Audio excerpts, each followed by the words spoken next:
fantasy football. I don't get it. It's stupid. So basic. Right. Boys playing a draft. It's like they're... They start playing in a wedding. Right! It's so sad. So dumb. The team isn't real. It's not. If you win, You still lose. And then his team lost. Oh my God. His mood's so shook. That's your baby. Is it true? He's like Mira. It's this a guy. And then what did you say? I said take that out. And man up. Right. Good. This ship has sailed.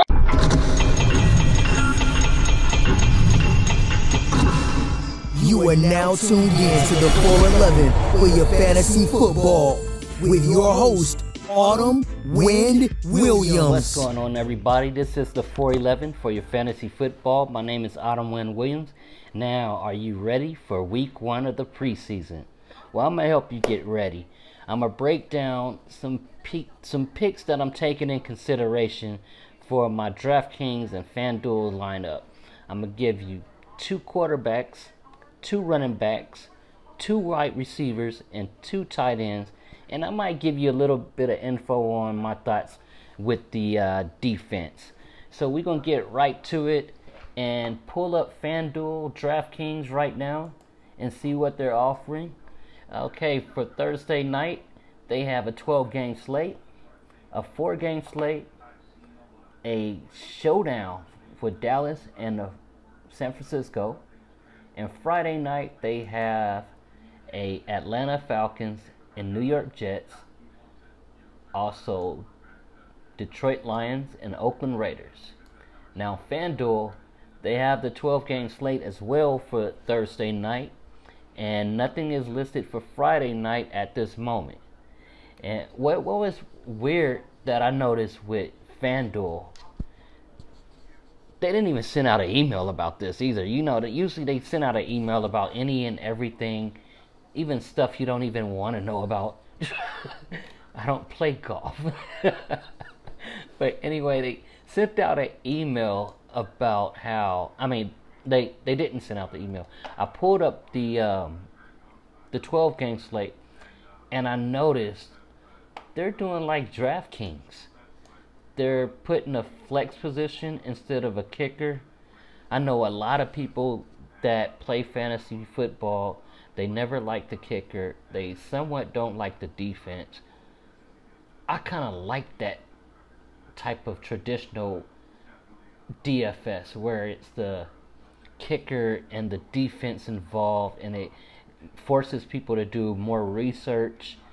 They don't get as easy of a win if they know all 3 running backs are chalk, or it's going to easily get 20 fantasy points, or same with wide receivers or a double tight end. I kind of like that kicker, because remember last year it was kickers getting 15 to 20 fantasy points, and it was helping a lot of guys win if they did their research on how far certain guys kick balls, like say if they do a lot of 50-yard kicks and so on. It was just more competitive. But hopefully they at least offer an option in the future, whether we want to have a flex position that we sign up to play DFS on, or we have an option to play DFS where there's a possible kicker available for us to pick. That would be a good option, instead of just taking away things that other people might want to have on their lineups. But anyway, enough of me complaining. I don't run FanDuel, I don't run DraftKings, but I do run the 411 for your fantasy football right now. So we're going to get into quarterback. Cleveland Browns quarterback Baker Mayfield, first-round draft pick, is expected to play several minutes tomorrow versus the New York Giants. Although Browns head coach Hugh Jackson has already made up his mind that Tyrod Taylor will be the starting quarterback for week 1, he still want to see what does he have with Baker Mayfield. Should he have him as a second stringer or a third string? Or is he going to do some magic and make him the starting quarterback just in case, like say Tyrod Taylor goes out there and just keep dropping goose eggs and all of a sudden letting people intercept the ball from him. And Tyrod Taylor's not the kind of guy to throw interceptions. He'll run the ball or throw it away before he throw an interception, but just say, what if? That's what Hugh Jackson is asking. What if? What do I actually got with this guy? So you want to see him in a regular football game. Well, preseason football game. And so he's going to give him a chance. He's going to get a lot of minutes, see what he got. And the next quarterback I have, this guy actually used to play for the Cleveland Browns. He's now with the Packers over a trade on the off season. I'm talking about DeShone Kizer. Last year, DeShone Kizer pissed off a lot of guys, and he made a lot of guys happy in fantasy football. If you are a Browns fan, you probably hated DeShone Kizer in regular football because he was throwing so many interceptions, man. I know every single week I played every defense that was going against DeShone Kizer. But he does have fantasy upside. Week 17, he got over 28 fantasy points for the Green Bay Packers. And, I'm looking at how he's mobile. He can run the ball. He can throw the ball. Hopefully he got some more accuracy. Now training with Aaron Rodgers. He's in a more stable system. He probably worked on his accuracy a lot better. And Green Bay is known for developing quarterbacks. They brought us Brett Favre. They brought us Aaron Rodgers. Now, let's see what he can do with DeShone Kizer. I'm sure he's going to go out there. They're going to give him a lot of minutes because they want to know where they're going to place him.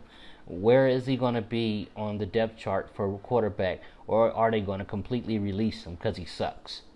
So, I'm expecting that he's going to improve. It looks like he's doing a lot better in training camp right now for what I've been reading. I haven't got to view any tape, no Instagram videos or anything. But I'm taking the beat writer's word that he is improving, and I like the upside that he brings.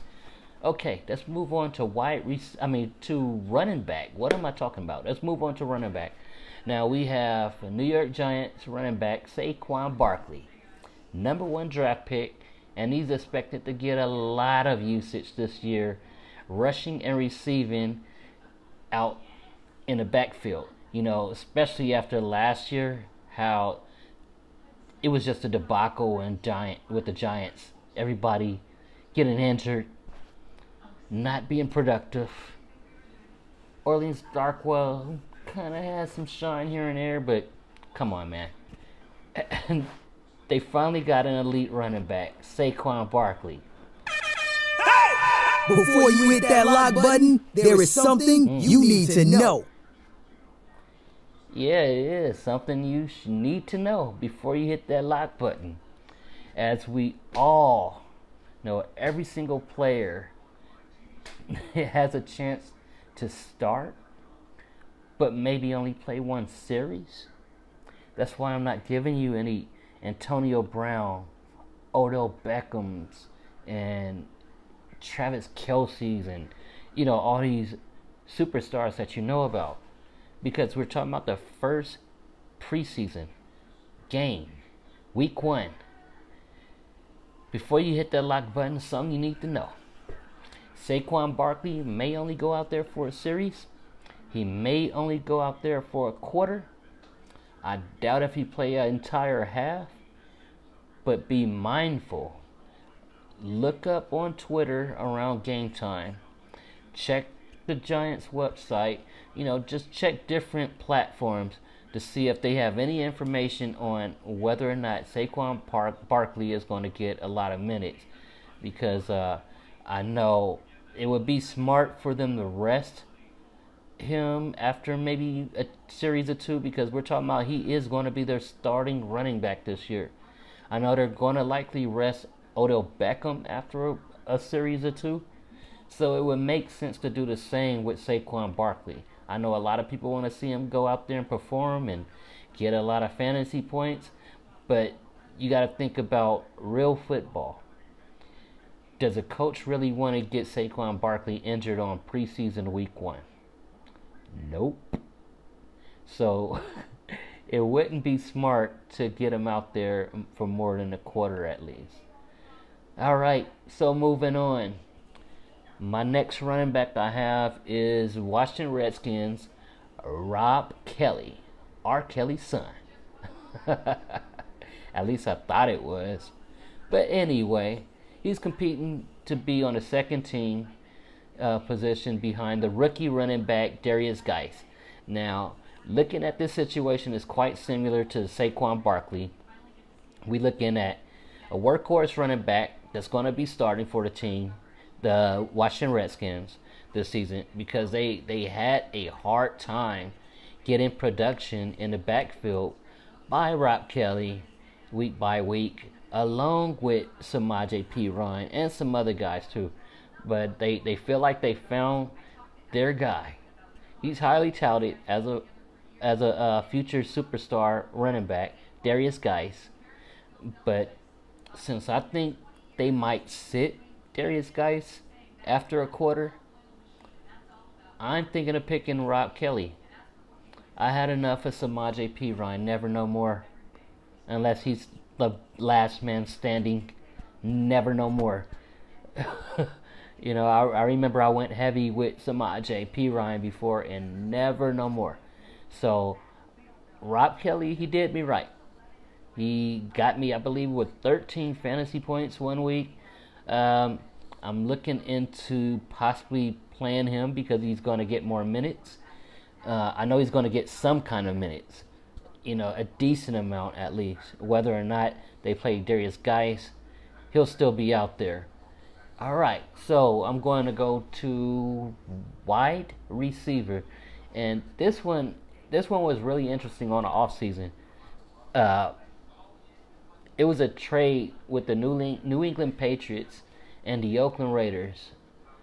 They had kicker returner, wide receiver Cordell Patterson get traded to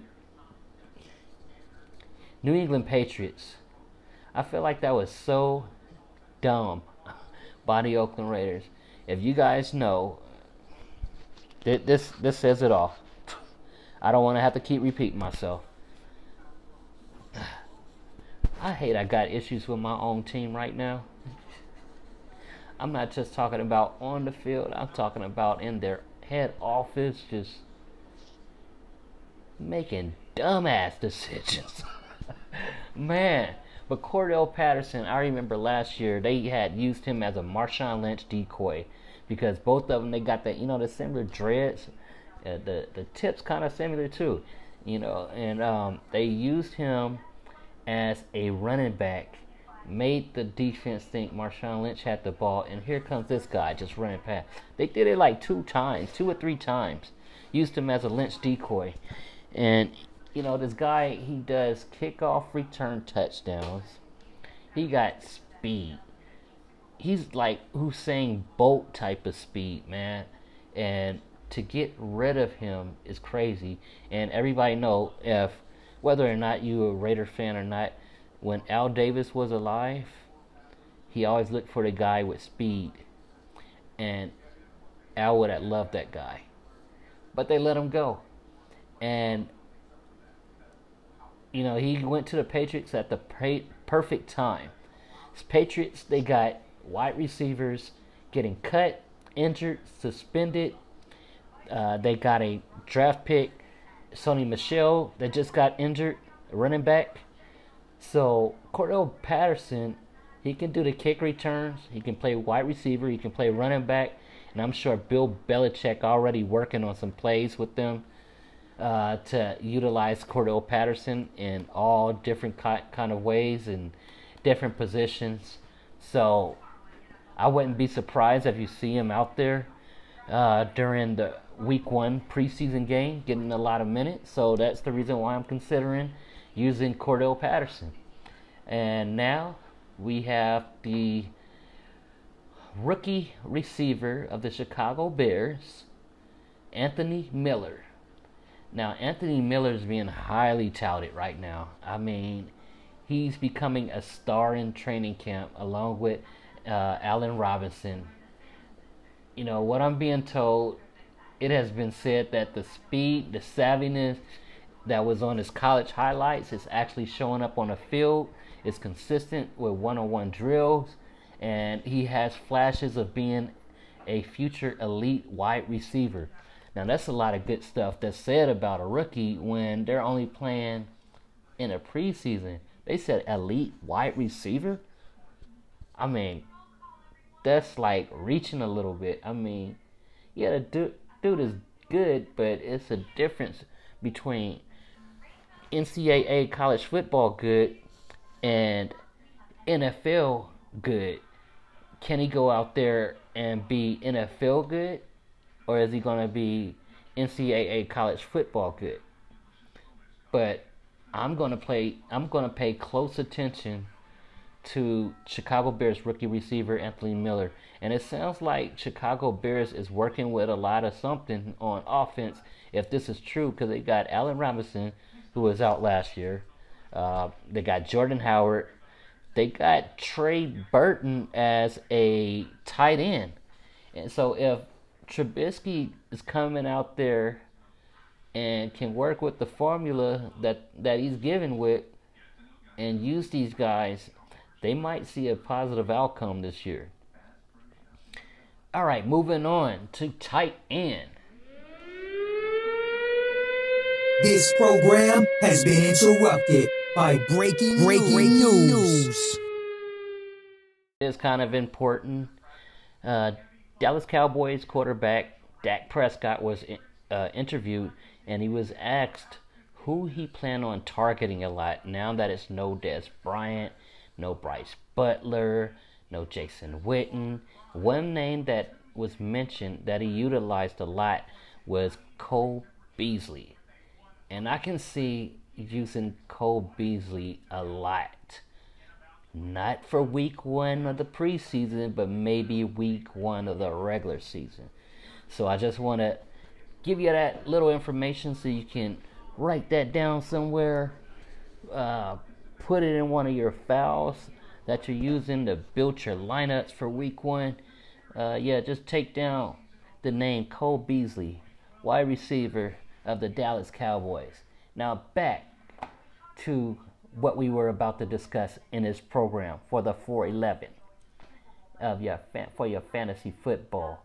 All right, we are going to discuss Chicago Bears. No, we already discussed Chicago. See, that news broke. It just got me discombobulated.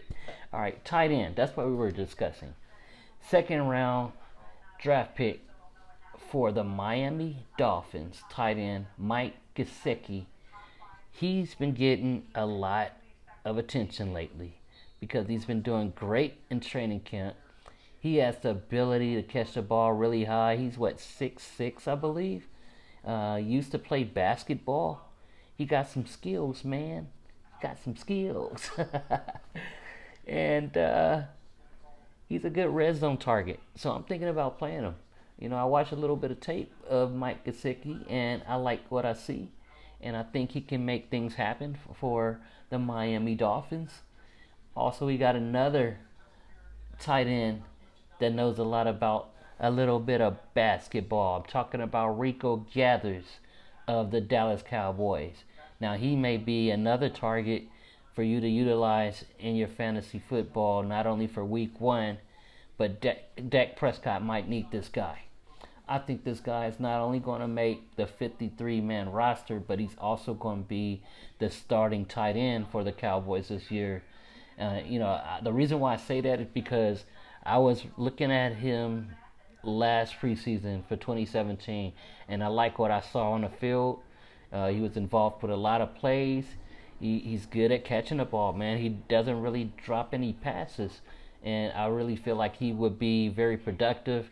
Now, especially since there's no Jason Witten, they're going to need somebody that knows that playbook. He had a whole entire year to sit out due to a concussion that happened in last August, so he should be prepared to come with his A game this year. All right, so far as defense,